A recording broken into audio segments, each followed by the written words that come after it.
Abia saya mau tanya. Saya punya anak tapi tak mampu bayar fitrah. Apa bisa orang tua yang bayar? Saya sudah ada cucu, sedangkan saya sudah ada cucu. Tanya karayu tu. Aipu kalau dah mengkawin. Karena anak mi terbangkan karena dujo-dujo tu. Fitrah tanya nangan tabuh. Ejit gebuh 5 tanya pihak lakaidin. Ejit gebuh layah tanya pihak lakaidin. Ketentuan menanggung ibadah orang lain yang sah ditanggung. Tak sah tanggung. Nak kerja kuat. Nyan jut ditanggung oleh orang lain ni lakaidin. Iparahnya nyo jaga dron lumbuh hilung kali nyo. Mia dapat izin jut untuk lagi bab fitrah. Sedangkan mia yang ba jaga yang lain, nah yang najut sikkan mendum-mendum.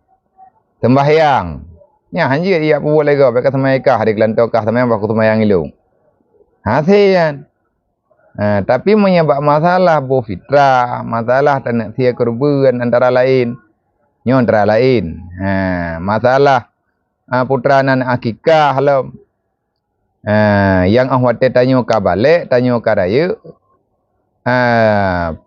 Perbuatan amal kebaikannya syarikat antara getanyo dengan yah tu, antara getanyo dengan wali tu.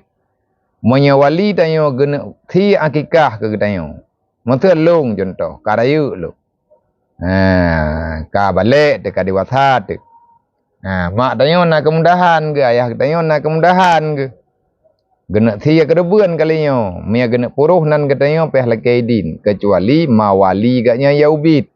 Anak mia golong balik. Manan tiba masalah fitrahnya. Jadi nak tulis aturan ke masalah fitrah loan mesti. Long wajib fitrah tiadro long karena karayu.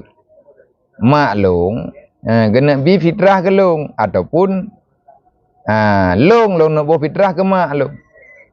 Jut tanya mana tak buat fitrah ke urung syik tu. Ataupun tanya aduan tanah buat fitrah ke ada, manya ada tanya ka balik. Nyan payah talakai izin. Yang hana payah lakaidin, monya memang aduan getanyo, ado getanyo, mak tanyo dan getanyo sendiri mantang dalam tanggungan keluarga. Ana biaya di tanyo. Nyan makanan tanyo hari-hari, kebutuhan tanyo hari-hari, kagak pikir le keluarga, kai tamang dalam nafkah homuden.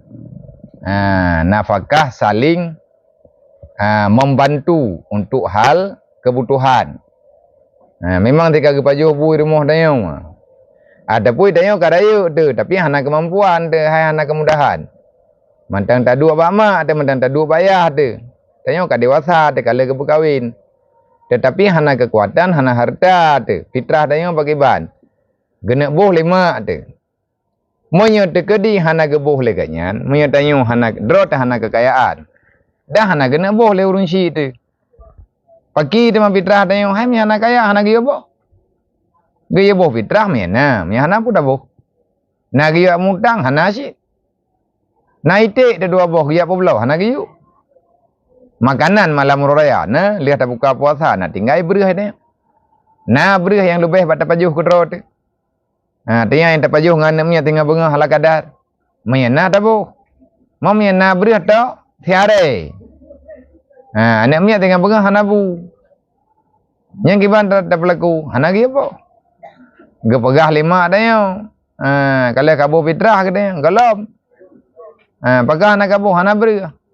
Kamana nenek tua. Kubu hilung mentang.